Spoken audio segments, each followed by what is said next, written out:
Before using the AED, ensure you've gone through the steps of checking their responsiveness, calling 911, and checking their breathing. These are all steps that help you determine if an AED is needed. Begin by turning the AED on and listening carefully to the voice prompts. Begin by removing all clothing from the patient's chest. Cut clothing if needed.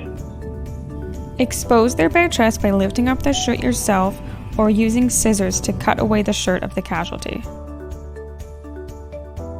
When patient's chest is bare, remove protective cover and take out white adhesive pads.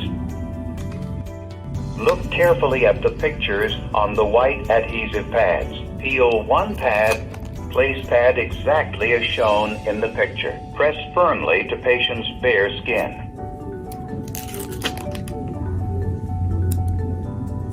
No one should touch the patient. Analyzing. As the AED will tell you, it's extremely important that while it's analyzing the heart rhythm, that no one is touching the casualty. Shock advised. Stay clear of patient. Press the flashing orange button now. Shock delivered. Be sure emergency medical services have been called.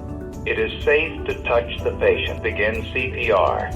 If you need guided help through your CPR, just press the flashing blue button.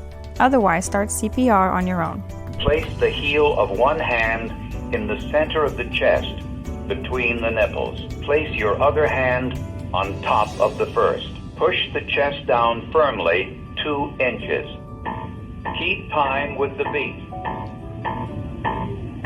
The AED will continue to prompt you to do CPR or for you to stand clear for it to reanalyze the heart rhythm.